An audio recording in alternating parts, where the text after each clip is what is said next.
I want to say thank you very much for being with us this morning. And this is about navigating unemployment post-COVID-19 town hall meeting. Good morning to all of you who have chosen to join us for this virtual town hall meeting event. One of the several that we plan to host in the near future and beyond, as we have all attempt to go about our lives in ways that are dramatically different from anything that we've experienced and witnessed previously. What I'd like to share with you today is that you can be assured that you're not out here fighting this corona battle alone. I recognize that my first responsibility is to be your state senator, and that's exactly what I'm doing. That's why we're having these types of virtual town hall meetings throughout the entire district, and we will continue to do it. There are resources at both the state and federal level to assist you that is you may or may not know about, but that is why my guest and myself are here today, to help you to better navigate and provide additional information and answers your questions about unemployment insurance benefits that's been made available to you. Yes, I know that many of you may be frustrated about attempting to get into the Texas Workforce Commissioner. That's why I had the person here today that can answer your questions and help you to navigate, help you to find out how to navigate the system in order to get your claims filed and make certain that you get your claims considered and also funded. And so I want to thank the Texas Workforce Commission, Ed Serna, Executive Director, for being here with me today, as well as the local offices of the Workforce Solutions of Greater Dallas for working with me. Last week, we had our first virtual job fair. In fact, it was the first virtual job fair that Workforce Solutions has had. And Pastor Haynes, we had over 1,700 people participate in a virtual job fair. Before going any further though, I've already introduced Ed Serna, obviously the pastor of the West, of the West, Friendship West Baptist Church, is my friend and brother, Reverend Dr. Frederick Haynes, who I've been knowing ever since he was in college, preaching over at Good Street Baptist Church with Dr. C.A.W. Clark, and our sister, Cheryl Smith. And so I'd like to thank each and every one of you for being here with me today. And I'm gonna shut up and let Cheryl start up so we can get the presentation made and questions answered. Cheryl, I'll turn it over to you. Yes, thank you, Senator West, and thank you everyone for being here today. And a special shout out to the Friendship West family, because they're with us today also. And I'm your moderator today, Cheryl Smith. And as a publisher of Texas Metro News, iMessenger, and Garland Journal, unemployment is definitely a concern for me and the people who work for me, and for the millions across the state and around the country who are dealing with job loss and downsizing. So this is very timely, very important. Today's topic is navigating unemployment post-COVID-19. So I know there are people out there saying post, especially when you think about Dr. Frederick Haynes at Parkland, who says they're preparing for a surge. So while we have legislators and elected officials across the country who are saying open up and let's get back to business as usual, you have millions who are saying I'm going to be safe. And so this is really important and timely because, and I'm sure Ed Serna will definitely talk about, when you think about the total number of out-of-work Texans. And Senator, this is interesting because we're at a time where we're asking people to fill out the census so we can, some of the numbers seem speculative, but we're talking about out-of-work Texans, 1.3 million since mid-March. Right. Does that sound right for you, Ed? Does that sound right for you? Does it sound like 1.3 million sound like a good number for Texas? Yes, ma'am, but I'm sorry to report that it's actually higher than that now. In mid-March, that was it. But as of yesterday, it was over 1.7 million. And we know we still have more people to serve, but there have been over 1.7 million who have successfully filed claims. Right, and then we look at nationwide, over 5 million. Yes, ma'am, the numbers are just incredible. And this is something when you think back, and let's talk about that because we're looking at a calendar year. What does a normal calendar year look like for Texas? Well, and I'm not being facetious, it doesn't look anything like this, as you can imagine. Right now, we started counting since about the middle of March, about March 12th, I think. From March 12th through yesterday, and we're comparing it to 2019, which was our last normal year. Right now, we are over 250% of 2019. So we've had 2.5 2019s in about the past, just a little bit over 30 days. That is big, and and those numbers, again, like I talk about the census, and we're constantly encouraging people, and I know they're doing that at Friendship West to fill out their census form, but the numbers are more than that, and we're looking at people are hurting, and so I want to talk about that from the church's perspective, and also as an elected official, Senator West, folks are saying that businesses are hurting, their employees are hurting. How can you help? Where's the relief coming? We have our second stimulus package. So for the state of Texas, first on the record, do you say open up the businesses? And what is an essential business to you? Okay, Senator, I think you're muted. we're going to unmute Senator West. Let me unmute myself here. In terms of opening up the business, we should open up businesses when it's safe to open up businesses. Yes, there may very well be some opportunities to do some businesses now, but we've got to make certain that those essential businesses follow the correct protocol, CDC and otherwise. We shouldn't put wealth over health. Well, that's good to hear, but what do you say to those small business? And we're talking about your district. We're talking about your constituents who say that the president considers wrestling federation to be an essential business. And well, I'm sorry, go ahead, Cheryl.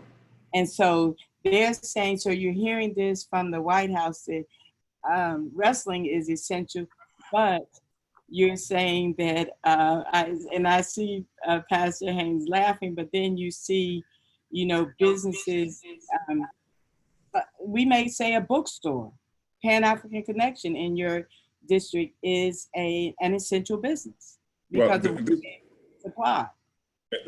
This is what I said to that, Cheryl. There's got to be a way to be able to do the social distancing piece. And okay. Let's take Pan-African bookstore. And surely there's a way to limit the number of people inside that business during this particular time frame so the business can in fact reopen. But you've got to make certain we have those things in place and that each business is in fact observing that. I agree with you. We've got a lot of small businesses. Now, one good thing is that there was a package that was passed yesterday. We saw what the fiasco was as it relates to that first package. Publicly traded companies got most of the money. And they're now saying and they are going to give the money back. Yeah, right. I'm gonna hold my breath when I see that. But the reality is that what was passed yesterday should benefit small businesses. I'm glad to see that the City Council here in Dallas also has passed an ordinance that will help fund and provide grants and loans to small businesses also. And for those who are sitting home, interestingly, I teach at El Centro, and a student is in a dual credit program. So she's supposed to be graduating with a degree, an associate's degree, and her diploma. And she's been missing class because she has to work because both of her parents are laid off.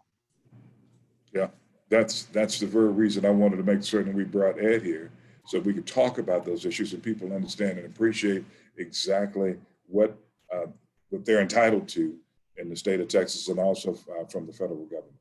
And with those unprecedented numbers, Ed, how are you handling it? We heard, just tell us what's going on. What does it look like? What can I expect walking in there, not walking in there, but actually calling, getting online, trying to get assistance?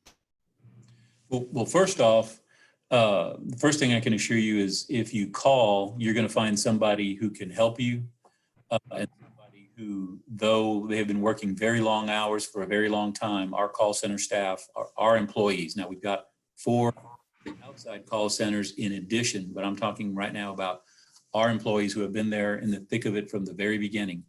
You're going to find someone professional, helpful, and courteous. More people to maybe be, you can vent a little bit, but don't vent too much to these poor people who are working very hard. Because that does happen. You know, people have been waiting for days, and when they finally get somebody, the first thing they want to do is talk to them in a frustrated manner about what's wrong, and that's okay, I get it. But let's get past that and we'll get you the help you need.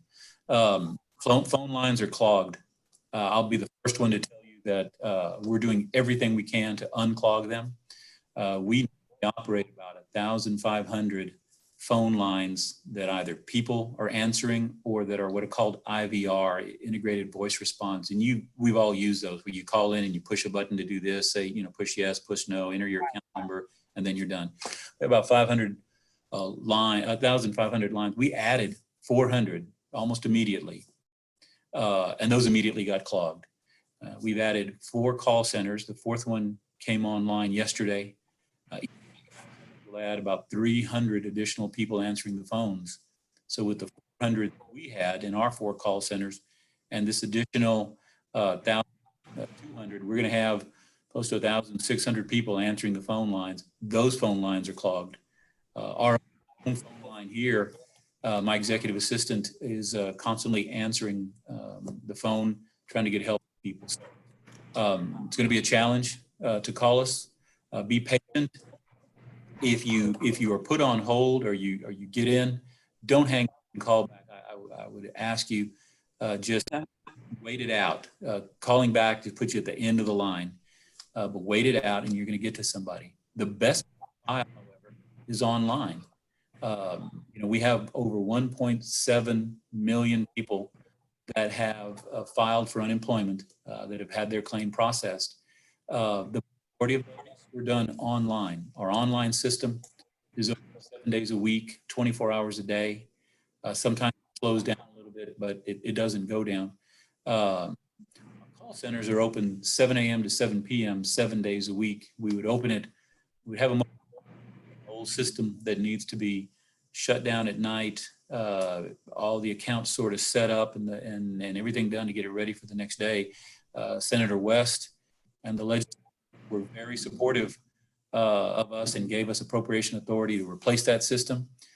We were finishing up negotiations to do it. Now it's going to be a couple of years before we replace it. But this hit, we had to set that aside so we could fight the fire. We're going to get past this. But I think you can expect that once you get it filed and you get it perfected, you know, everything is good to go.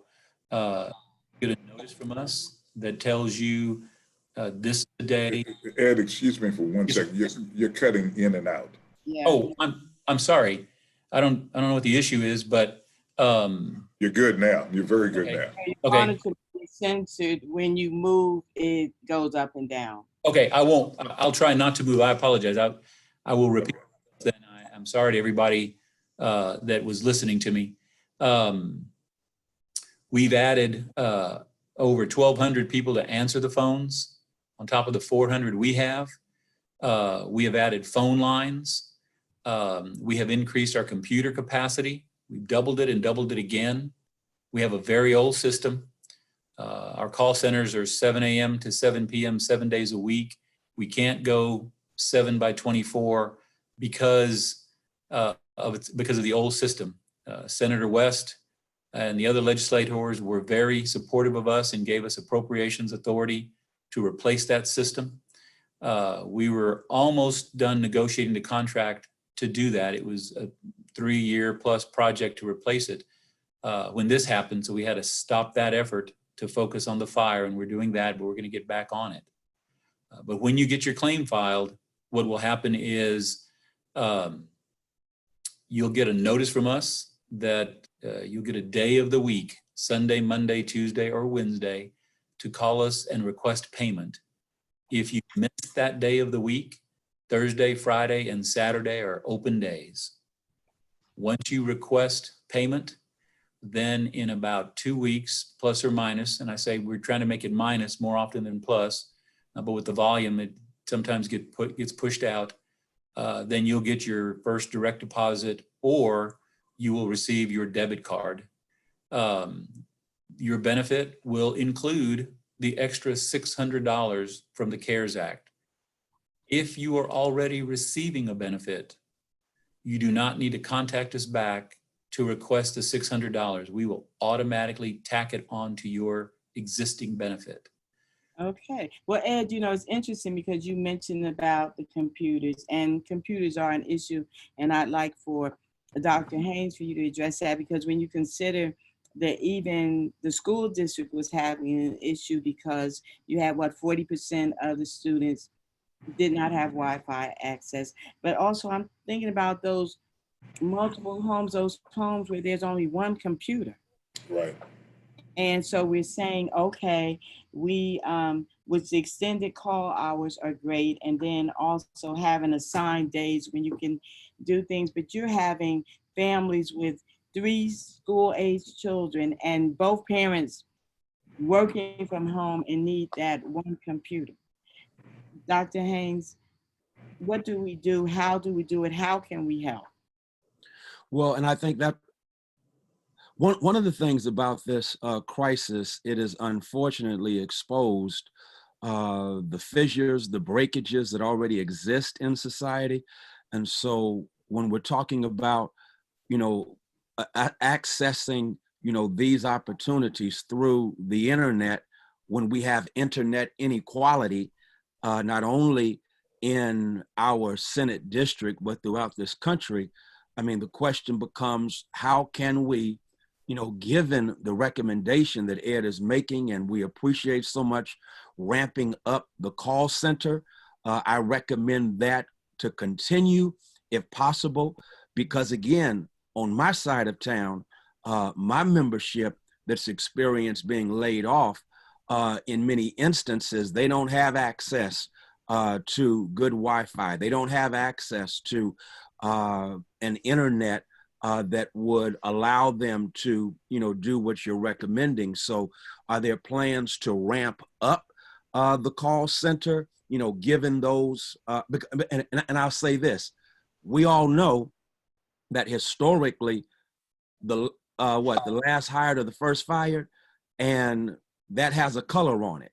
And so if that's the case, last hired, first fired has a color on it, one of the breakages in society. And then to make matters worse, I live in an area with poor Wi-Fi, if any internet access at all, then this is going to already be to my disadvantage if I don't have the opportunity to call. And there are, 1,600 opportunities that I've got to hopefully get on hold if I'm going to have this opportunity to get these resources. So I said all that to say, are there plans to ramp up the call center so that there are more opportunities for those who do not have sufficient internet access? Yes, sir. There are plans to continue to ramp up if we need that. And I'm hearing what you're saying, that we need that. What we're doing right now is, and I mentioned this, I may have been moving too much and I apologize for that. I'm a little, the senator knows I get a little animated when I talk, but I'll try to be still. After all, this is a state computer. We are. You understand the Wi-Fi issue there. Yes, sir. What we are doing is we have added additional people to answer the phone. We assess that if people are still struggling to get to us, then we will increase the number of individuals answering the phones more, or add a 5th outside call center if we need to. We're going to do whatever it takes to get the people however they need to reach us. I mentioned online because it's available 7/24. I can't open our call centers 7/24 just because of that old computer system. that we will be replacing, but we're stuck with it right now. But yes, you loud and clear, and we are already going to assess the impact these call centers have. The fourth one is coming online today, so it'll take about a week for them to get completely up to speed, and then for us to determine how much of an impact, and if we still see that we have the demand that we have, we will increase the number of people taking calls even more. We are already prepared to do that. Okay, and you Sure. have 9 days. Yes, yes, Senator. I know we're talking about computers right now, but I want to make certain that we make a point about the monies received. Monies from the federal government is $600 extra per week. Is that correct, Ed? Yes, sir. Yes, and you know what, it seems Ed, like is that correct? Okay, Yes. so. Yes, sir. And that's Okay, so I just wanted to make certain that everyone understands in it. addition to the standard that you would get, but we're talking about, you've reached at least, what is the number, like $1 billion already? We have already paid out. We have paid out in excess of $1 billion. We are over 1.7 as of yesterday. Okay, is that including the additional 600? Yes, ma'am. That includes the additional 600. All right, and you know, this is something that this has so many legs, and I can't say enough about how important it is, Senator West, that you have dedicated 5 days to coming on and discussing the issues. We have people who have joined us, and based on the chat comments I'm getting, I want everyone to get their questions ready, because we can answer some. There are a number of questions, Ed, that you know that folks have. Pastor Haynes, you're hearing from your members. What are your members saying? Thank you so much. And let me just express my appreciation, Senator West, to you, Ed. Thank you very much for taking this time. Of course, we are so glad that our community has a Cheryl Smith. And so this conversation is vital, especially in this anxiety-ridden time. One of the things, and this happened just, oh my God, Monday, a member was furloughed, and they were told that because they were furloughed that they could not, have access to unemployment. And so I want to know, is that the case? Because that's what they were told by the company that furloughed them. No, sir, that's absolutely not the case. It is quite the opposite. If you were let go for any reason that was no fault of your own, you are eligible for unemployment insurance. But especially during this time when you are furloughed, or if your hours are reduced. Let's say the company said, hey, look, Ed, we know you work 40 hours a week, but in order to try to keep going, I need you to cut your hours to 20 or 10 or something, but we want to keep you because I don't want to lose you because you're a valuable employee.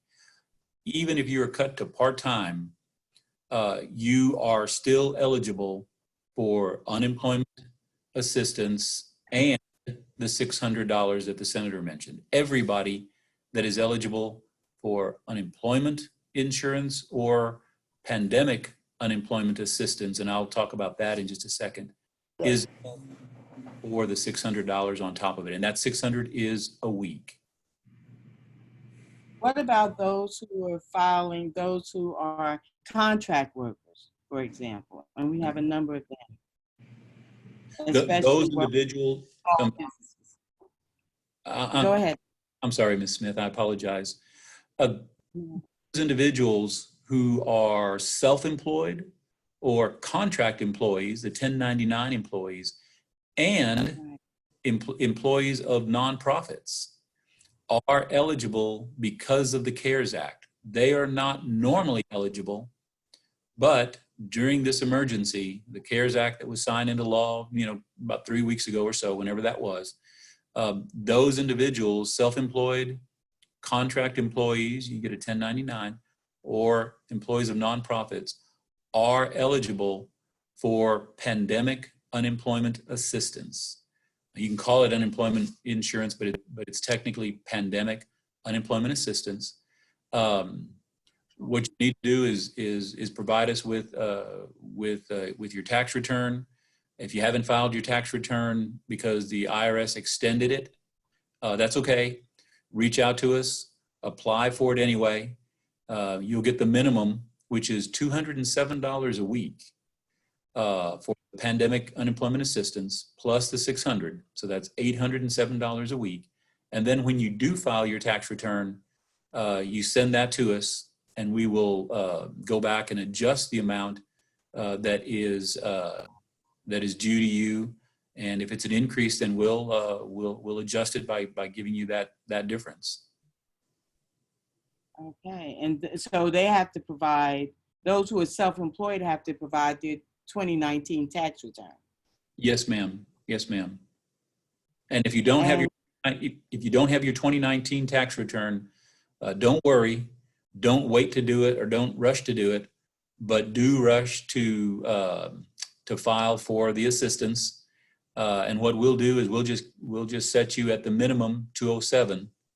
And then when you do file your tax return, send it to us and we will adjust the 207.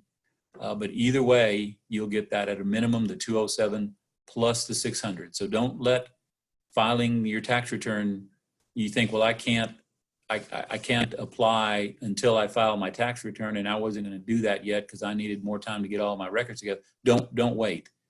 Just call us, file, you get the minimum, and then when you do file your tax return, we'll adjust that minimum upward, or however, it won't be down, so it'll naturally be adjusted upward. You know, Senator West, this poses an issue. You have people who tried to get some of the stimulus money for their businesses. So they held on to employees and didn't jump on the unemployment. They tried to hold on to them. And then you had a system that really failed small and a lot of businesses in your district. And so now with the second stimulus, what is it? $484 billion. Hopefully more of these smaller businesses will get they will get some money from it, but some of them have already closed. They've already closed their businesses, and part of the stimulus was that you had to keep your employees working. Right.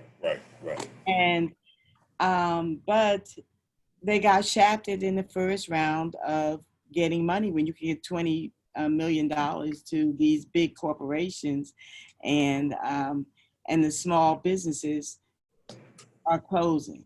So I agree. And that's why number one, I'm glad that the city of Dallas has moved to do some things here locally, and that this $484 billion package has in fact been passed by Congress. It's supposed to be signed today by Trump. And then there's over 16 billion of that is focused on small banks and minority businesses. And so we've got to make certain that we get our share of that money here in Texas, and more specifically in North Central Texas. And what will that require?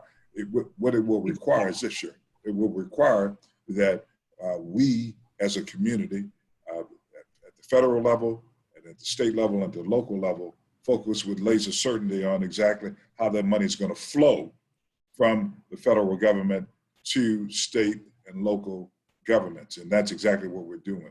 Yesterday, we were briefed by the governor in terms of an initiative that they're going to be having specifically through Texas A&M, whereby Chancellor Sharp is going to be heading up a task force to make certain that they identify how the monies are going to be flowing. And we're going to have input into that process. I want to make certain that, and working with Eddie Bernice and other congressional leaders, that we make certain that we get monies in this particular area to help small businesses. Now, we've got to continue to make certain that those employees of the businesses that are still open, that we encourage the business to go ahead and file the necessary paperwork and get in line with these different banks. Now, it's amazing to me, and Dr. Haynes, this shows, again, one of the weaknesses. Here you have Bank of America, Comerica Bank, Chase Banks, all of those banks, Wells Fargo, getting the monies in from the first tranche of dollars, and we are having small businesses fail. And the fact is they should have been prioritizing how they were going to handle those applications. Now, you don't need to turn around and give a publicly traded company the monies. They can kind of weather the storm until the next storm. But the small businesses that we're beginning to see fail are at issue. Now, we're going to, on April the 28th, we're going to be having a town hall meeting dealing with small businesses. And I'll make certain that you get that. It's going to be at 11 p.m. and we will have 11 a.m. I'm sorry, 11 a.m. And They'll so, be, you know, based on what you're getting chats and from people, and I'm sure you have a lot of small business owners at Friendship West Baptist Church. If you had it at 11 p.m., they would be there. well, you're right. Well, but I'm going to make certain it's going to be at 11 a.m. though. Okay. And we're going to make certain that we get it out to everyone and that they are able to join us on the 28th. Okay.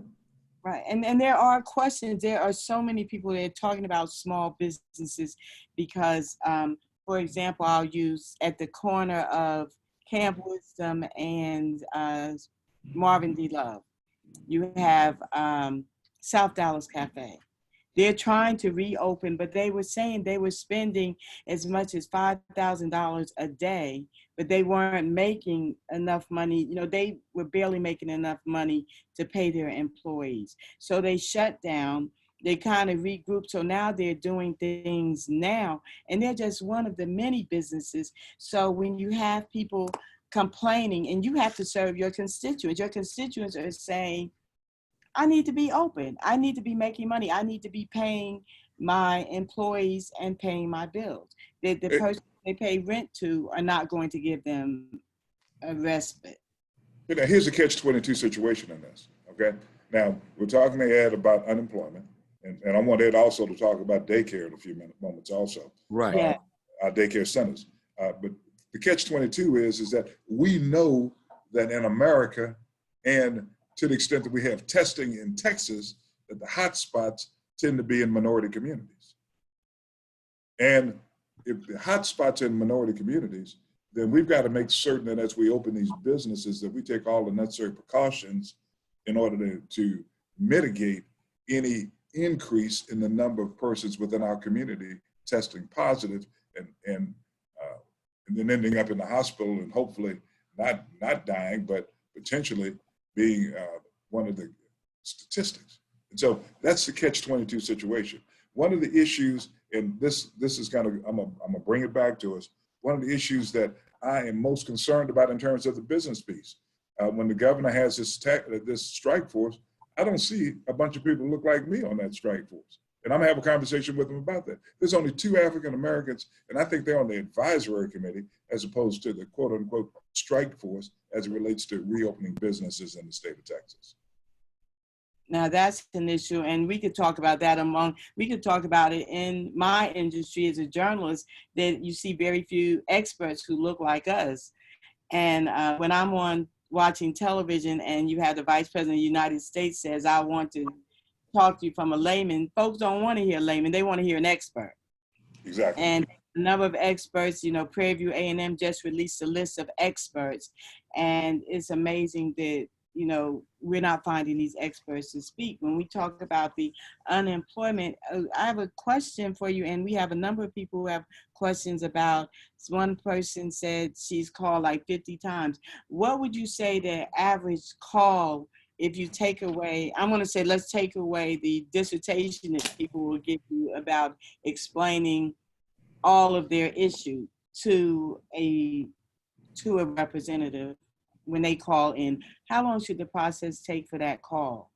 About 20 minutes. Okay.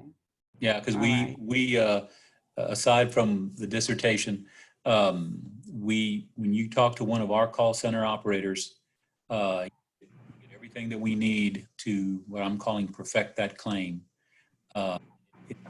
The call should take, normal call should take about 20 minutes. Now, there are some calls that take a little bit longer because complicated situation. Someone had 2 employers, or they had a name change, something like that. But normally it doesn't take any longer than that. We ask our operators to always be courteous, but we put a lot on them. We want them to get through the call so they can take the next call and the next call and the next call. Give them time to go down the hall if they need to, and 30 minutes to take lunch. We cut lunches to 30 minutes. But yes, ma'am, it should take more than 20 minutes once we've gotten to you, unless there's some situation that we need to work with you to resolve. We're going to take whatever time it takes. We're not going to cut you off at 20 minutes either. We're going to take whatever time it takes to get all that information from you and perfect that claim. Okay, and The person, go ahead. I was going to say that person that called in, called 50 times. I apologize for that. What and I'm gonna ask some of the people that are watching I don't think anybody's doing this here, but what we're starting to see is people who have gotten through the process, have received a notice from us to file a request payment on a particular day. They have done that, and they have been told, here's how much you're going to get, and you're going to get it on this day. They are calling us back just to confirm what we have told them is happening. We had one woman here at the beginning of the week call us 1,000 times in a day.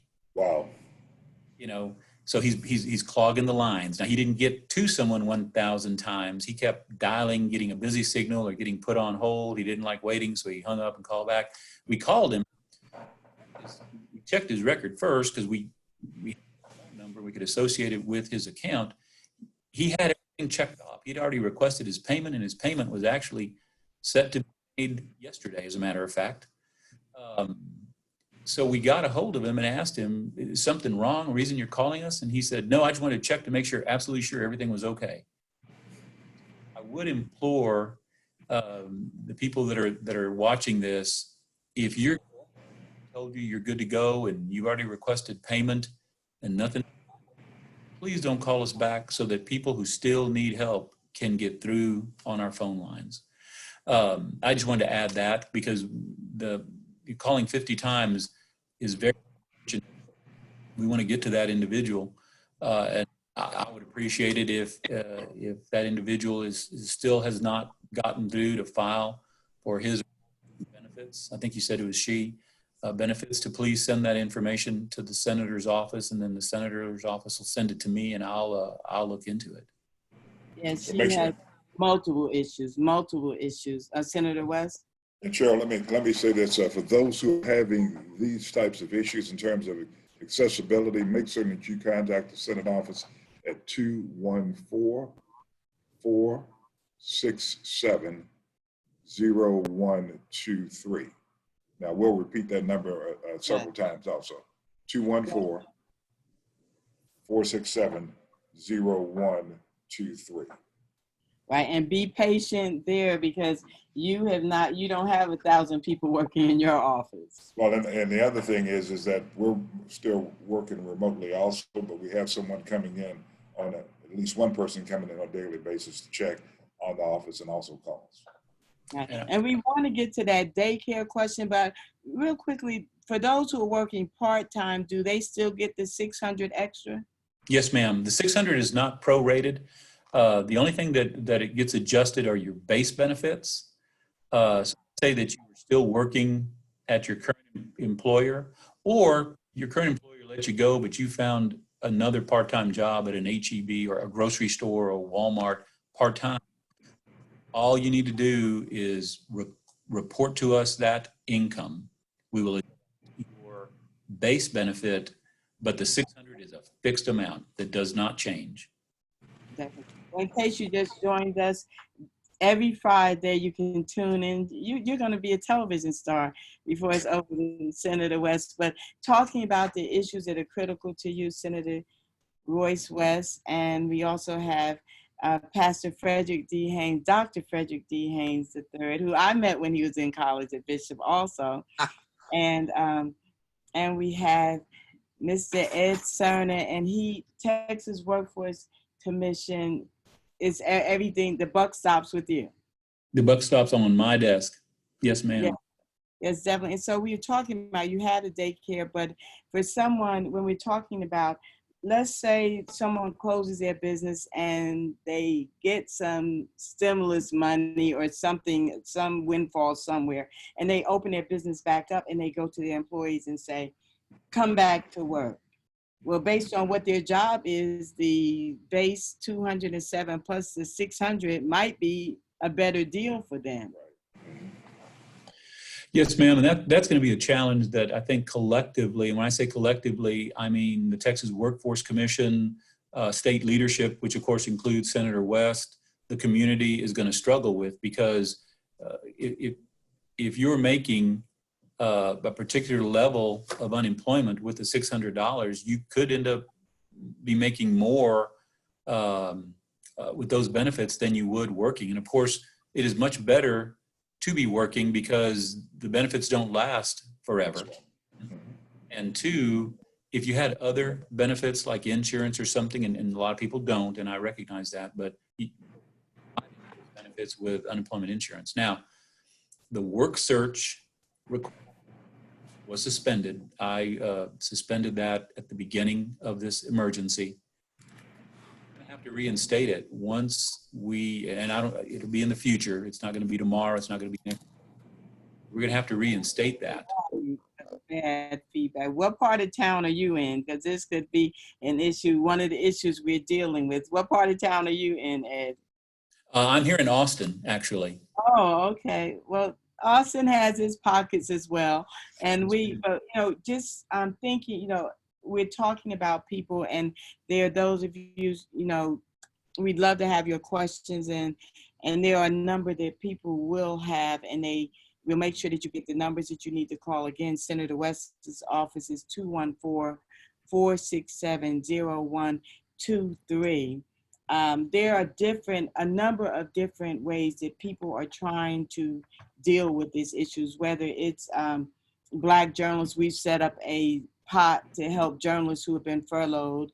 And then you have other organizations. I even heard from the newspaper publishers, I got a stimulus check from them just saying, you've been a good member and let us help you during this time, because we're recognizing that it is a challenge, Senator West and Dr. Haynes, to keep people employed, to keep them on a payroll. And Cheryl, in terms of keeping them employed, childcare also is an issue. And we have a lot of childcare centers that are closing or on the brink of closing. And so I'd ask Ed to kind of give us some information on programs that are available for licensed daycare centers. Yes, sir. We're doing a lot. We're doing everything we can to help as many childcare centers as we can. So, for example, one of the things that we're doing is several of those childcare centers take care of children, educate children, because they're really early learning centers in a lot of regards. I mean, my wife and I have a young child who went to a daycare center, a childcare center, and he started learning a whole lot there. So they're early learning centers. But anyway,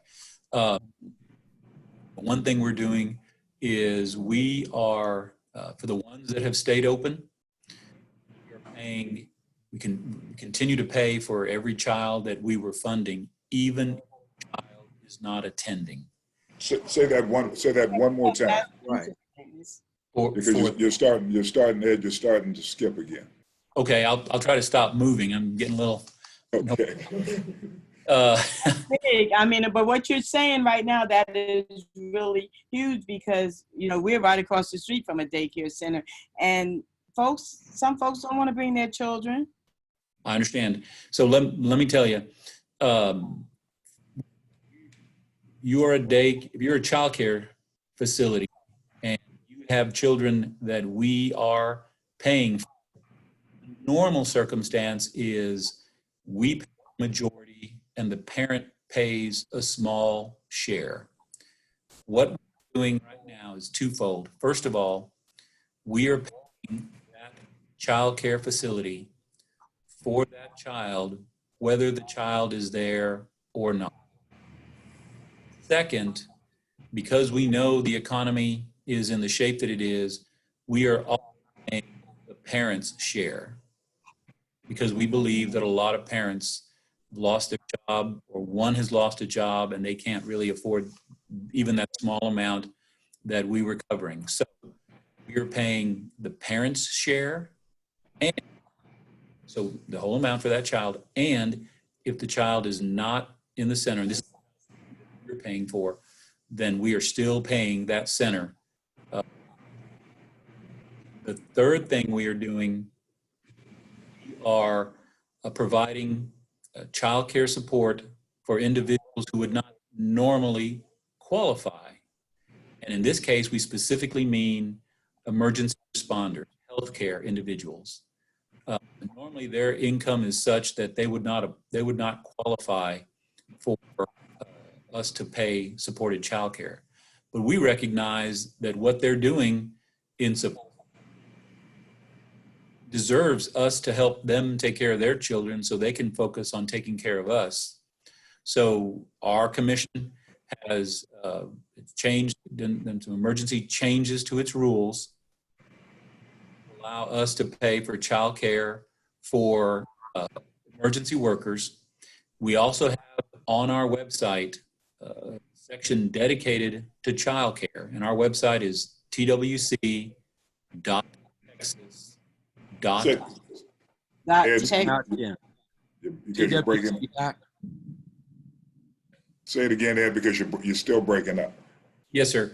It is twc.texas.gov. Okay, and what is your number? If someone specific, they want to know the number for the call center that takes 20 minutes.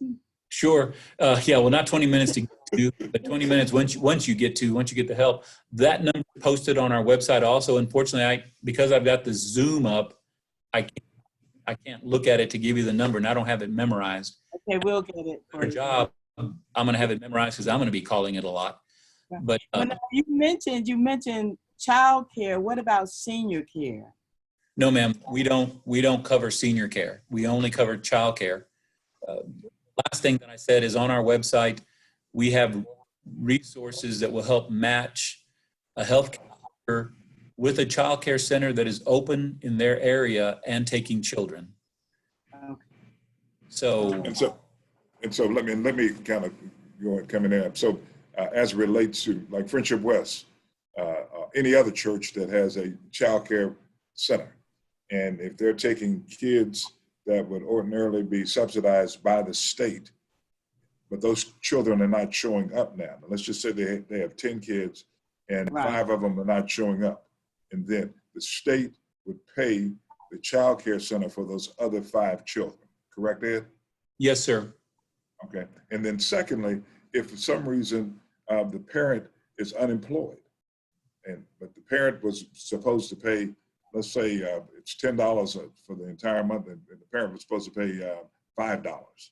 The state will also pay that $5 that the parent otherwise would have paid. Is that correct? Yes, sir. Okay. And the parent may very well be unemployed. So the parent may have been terminated or on furlough, okay? That parent still would be entitled to the unemployment compensation.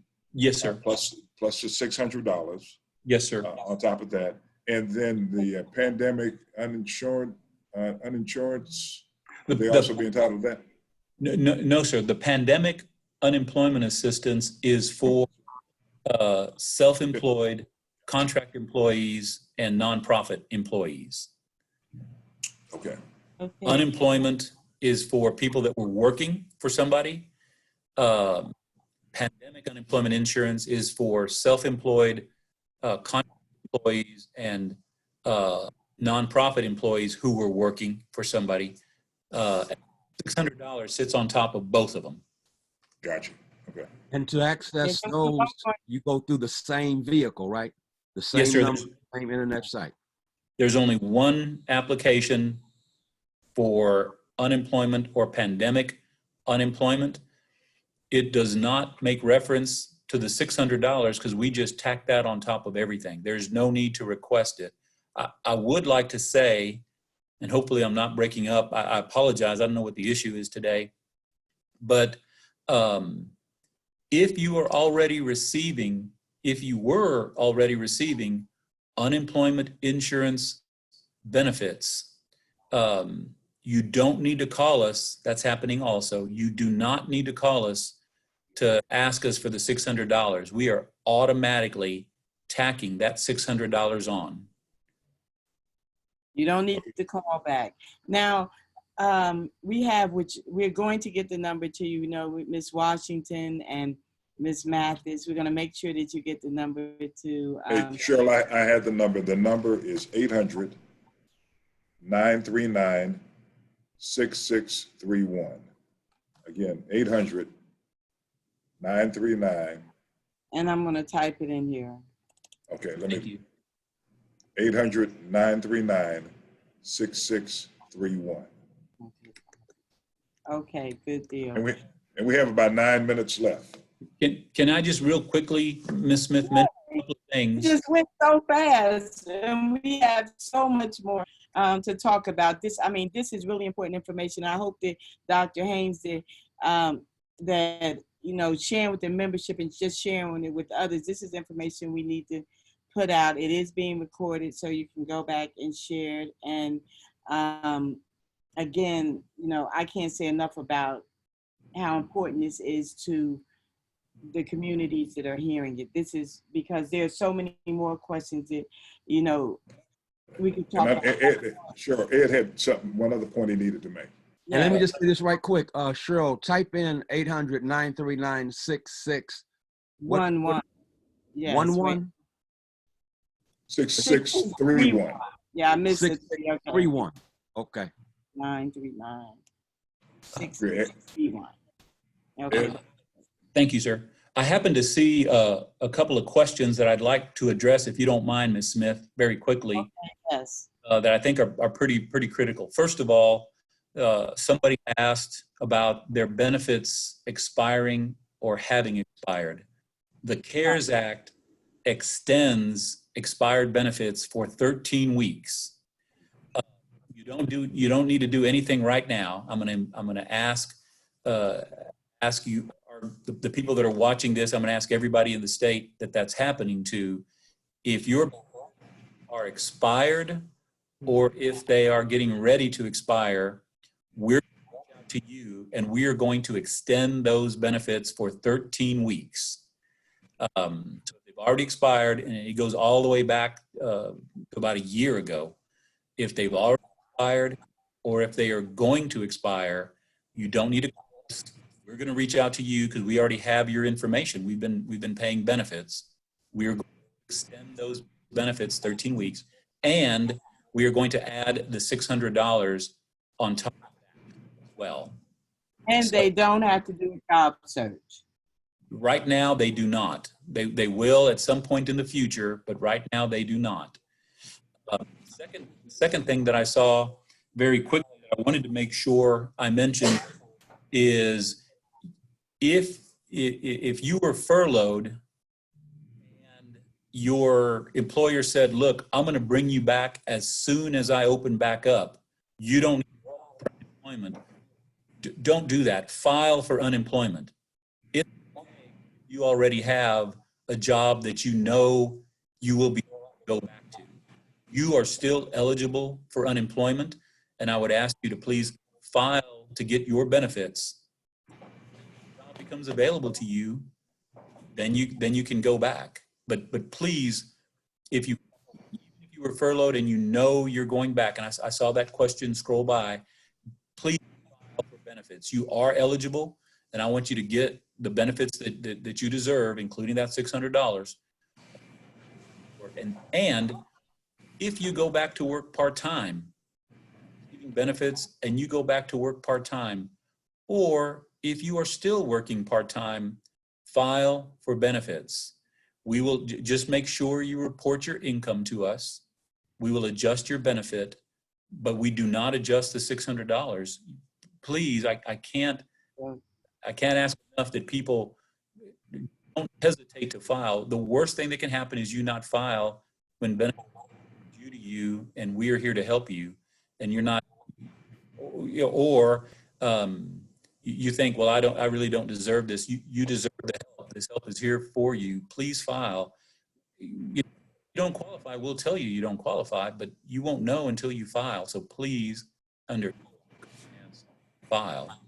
Well, real quickly, what are some of the reasons folks don't qualify? Because you have listeners who are saying they filed 3 times. What would be, just real quickly, a few of the reasons they would be denied?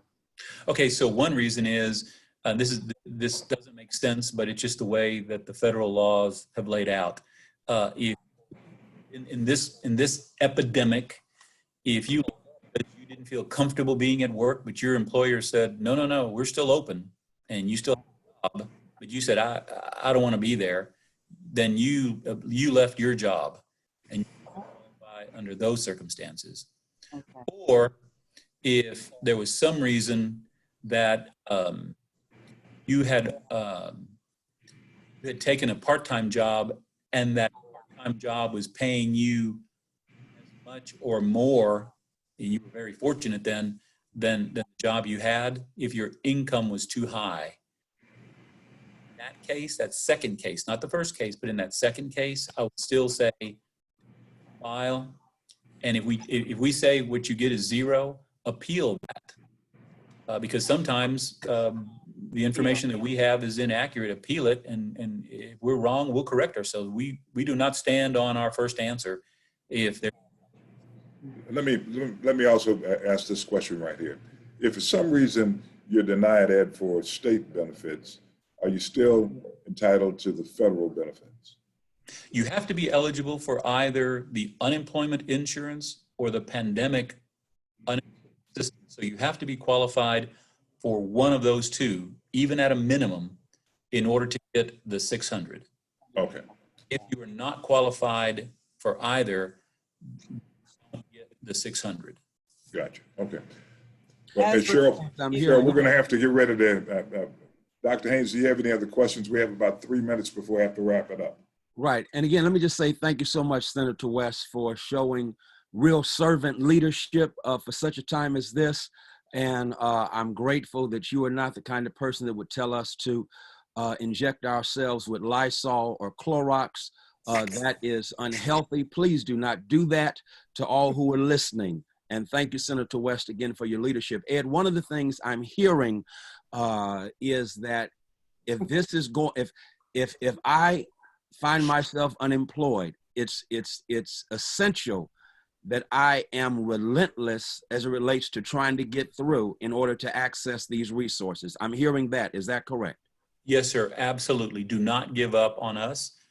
We will help everybody that needs help.